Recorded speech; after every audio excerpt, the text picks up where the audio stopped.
is it going today? It's me again, your favorite Texas trucker, and I am cruising through Indiana, just about through this state. I'll be moving on to the next one soon, but I've got quite a few things on my mind today, and I wanted to share some of them with you. A few of them have been inspirational, hopefully they're inspirational. I don't know, maybe I'm just boring, but this one is a little bit of a tip, and this tip is for my new drivers or people that are trying to become new drivers, people that are in school and fixing to go out with your trainers, or people who are fixing to test out for your CDL.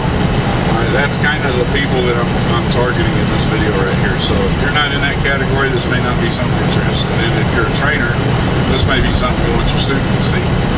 Alright, you finish school. Let's say you don't have your CDL yet, because it doesn't really matter. I mean, you finish school, you're about to test for your CDL, or you're going out with a trainer and you'll test for your CDL in a few weeks. Okay, either way it is, you got to take a CDL test. Okay, there's two areas on the CDL test that are crucial. These two areas can make you or break you. And the driving portion of the test is actually the easy part. Once you've completed some time with a trainer and you've got miles under your belt, 8,000-10,000 miles under your belt, the driving stuff should be pretty much second nature. You should be able to do it without much of a problem. You'll have your shifting down, you'll have your turning radiuses down. Hopefully you'll have your backing down at least good enough to pass the test. But there's two areas in your test that are going to be crucial, and those areas can fail you immediately, right?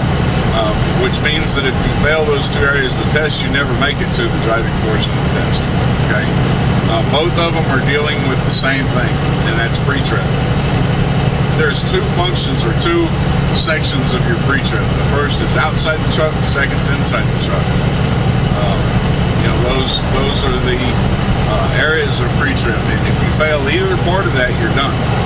They're not going to let you proceed to the driving portion of the test. So it's crucial that you have these down. Alright, inside the truck is your air brake test.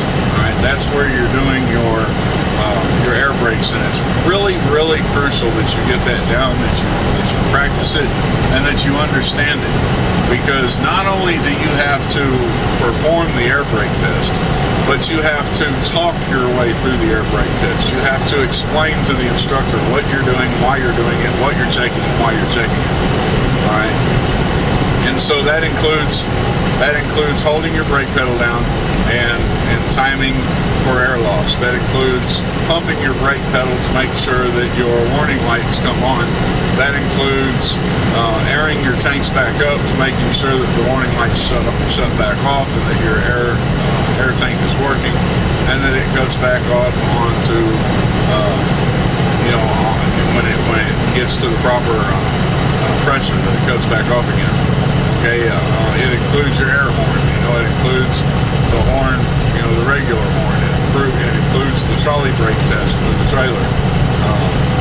Those things are things that you really need to focus on. You need to pay attention to when you're taking your test.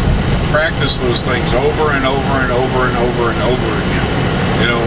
If that means that you and your trainer need to go to a terminal, every couple of days so that you can sit there and go through it, or if that means that you've got to, sit down in the parking lot at the Loves or the Pilot or the Flying J or wherever it is, and go through the air brake test over and over and over and over again, make sure that you've got it right.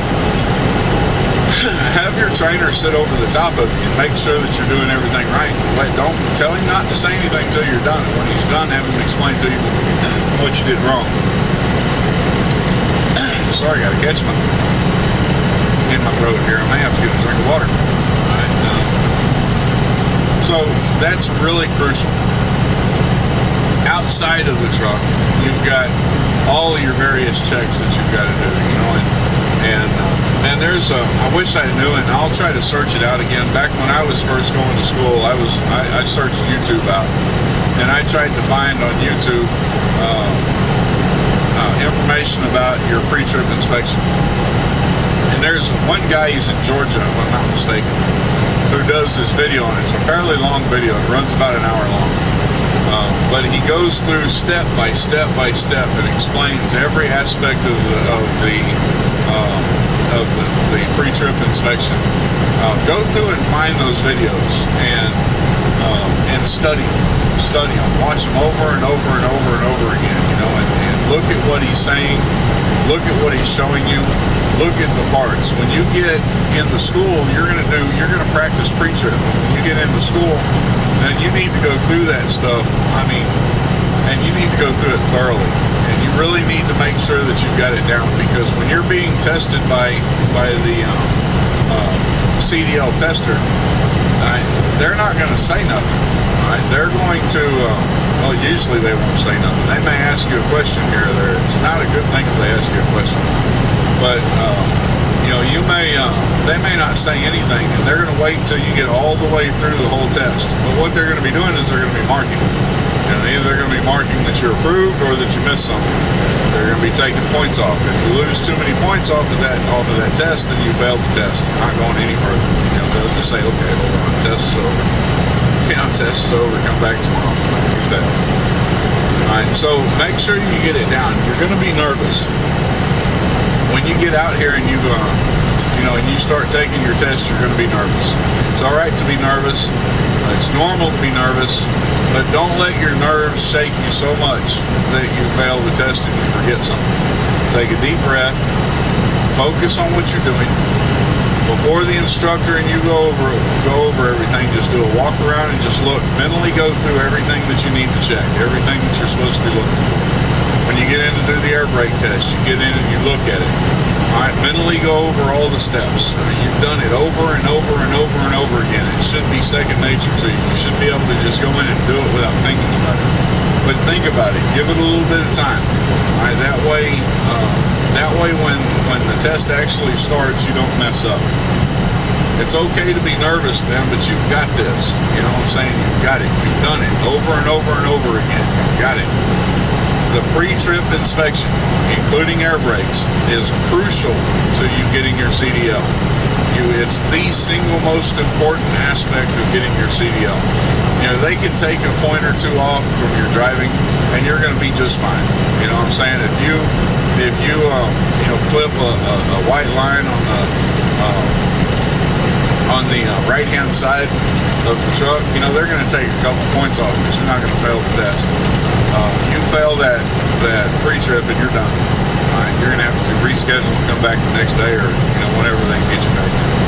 So that's just my thing for all you guys that are fixing to take your CDL. I want you to pay attention to it, because the pre-trip is the single most important aspect of your test, including the air brake. Air brakes is part of your pre-trip. So with that said, pay attention to it. Let me know if this has helped you any. Of course, I haven't gone through the whole thing with you. There's plenty of people out there that have done it.